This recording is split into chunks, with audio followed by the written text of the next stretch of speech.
लड़की ने अचानक देखा कि उसका बड़ा भाई लोहे की चेन से बंधा हुआ है, पर बाकी सबकी नजरों में वो छोटा लड़का बस बेड पर लेटा था। ये देखकर कि उसका भाई बहुत अनकंफर्टेबल लग रहा है, उस लड़की ने फिर से चेतावनी दी कि उसका भाई बंधा हुआ है और बहुत दर्द में है। ये सुनकर लड़के के पिता ने लंबी सांस ली। उन्होंने सोचा कि जिस लड़की को उन्होंने उठाया है उसके दिमाग में जरूर कुछ गड़बड़ है। तभी बुआ को लगा कि वो लड़की झगड़ा करने वाली है। उसने आदमी को सलाह दी कि वो जल्दी से लड़की को बाहर निकाल दे। ये देखकर कि कोई उस पर यकीन नहीं कर रहा है, उस लड़की ने अपने भाई की बांह पकड़ी और जोर से काट लिया। अचानक लड़के को बांधने वाली लोहे की चेन तुरंत टूट गई। वो काली बुरी आत्मा उस लड़की के पेट में समा गई। फिर वो लड़की बेहोश हो गई। अपने बेटे को कटा हुआ देखकर वो आदमी गुस्से से लाल हो गया। उसने ऑर्डर दिया कि लड़की को घसीटकर बाहर फेंक दिया जाए। अचानक वो बेटा जो 3 साल से बेहोश था जाग गया। सबसे बड़े चाचा की पत्नी डरकर पीछे हट गई, क्योंकि जिस लड़की को उसने खरीदा था उसे तो मनहूस होना था। उसे पता नहीं था कि वो लड़की एक दिव्य कोई थी। उसने 1000 सालों तक तपस्या की थी, ड्रैगन गेट पर छलांग लगाकर अमर बनने की तैयारी कर रही थी, पर उसे रिजेक्ट कर दिया गया और वापस भेज दिया गया। उसके गुरु ने कुछ भविष्यवाणी की। उन्होंने पता लगाया कि उस लड़की ने अभी तक इंसानों वाली मुसीबतें पूरी नहीं की हैं। गुरु ने उसकी यादों पर ताला लगा दिया। उन्होंने उसे 100 साल के टेस्ट के लिए इंसानों की दुनिया में भेजा ताकि वो दोबारा ड्रैगन गेट पर छलांग लगा सके। पर अचानक इंसानों की दुनिया में एंटर करने के तुरंत बाद वो ट्रैफिक में मिली। उन्होंने झूठ बोला कि लड़की की कुंडली में बहुत बुरा भाग्य है। जब सबसे बड़े चाचा की पत्नी को पता चला कि वो लड़की ठीक ऐसा कर सकती है कि आदमी का बेटा मर जाए, उसने सोचा कि अपने भतीजे को मारने से उसका अपना बेटा परिवार की दौलत वारिस में पा सकता है। जैसे ही वो लड़की घर में घुसी, उसने पता लगाया कि उसके भाई पर श्राप दिया गया था। हालांकि उसकी याददाश्त चली गई थी, फिर भी उसमें बुरी आत्माओं को खा जाने की पावर थी, पर वो जल्दी ही बेहोश हो गई। वो आदमी ने जल्दी से डॉक्टर को जांच के लिए बुलाया। खुशकिस्मती से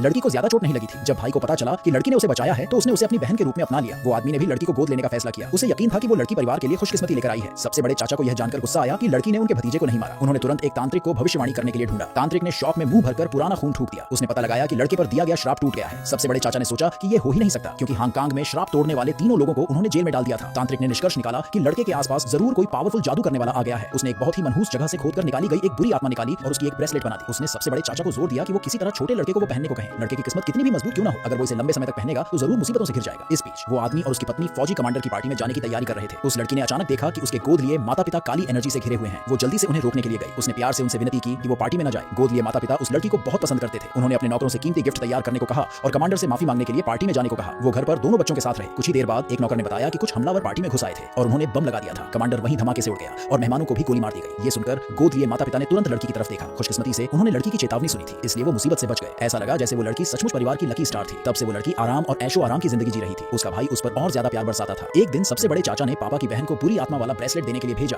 ये दावा करते हुए कि ये एक ताबीज है जिसे उसने खास मंदिर से लड़के के लिए लिया है। उसने सलाह दी कि अच्छी किस्मत लाने के लिए इसे लंबे समय तक पहनना चाहिए। बुआ का अच्छा इरादा देखकर मां ने ज्यादा नहीं सोचा और वो अपने बेटे को दे दिया। अचानक जब उस लड़की ने काली एनर्जी देखी तो उसने उसे काट लिया। बुरी आत्मा तुरंत बुआ के अंदर ट्रांसफर हो गई। कुछ ही देर बाद खबर आई कि बुआ का कार एक्सीडेंट हो गया है। कार में 4 लोग थे, बाकी तीनों को कोई चोट नहीं आई, सिर्फ बुआ के पैर कुचल गए और टूट गए। मां को याद आया कि बुआ ने पहले लड़की से कुछ बुरी बातें कही थी और उन्हें कुछ कनेक्शन का शक हुआ। वो आदमी को और ज्यादा यकीन हो गया कि लड़की एक अनमोल चीज है जो उन्हें मिली है। उसी पल एक नौकर ने बताया कि फैमिली हेड ने उन्हें पारिवारिक भोज के लिए बुलाया है। वो आदमी जानता था कि उसके पिता का मकसद पोते को घर लाकर अपनी अथॉरिटी स्थापित करना और बुरी नीयत वाले उन रिश्तेदारों को दबाना था। वो आदमी और उसका 4 लोगों का परिवार पार्टी में गए। जैसे ही वो पार्टी हॉल में घुसे, उस लड़की ने सबसे बड़े चाचा की तरफ इशारा किया और कहा कि उनके ऊपर खून का खतरा है।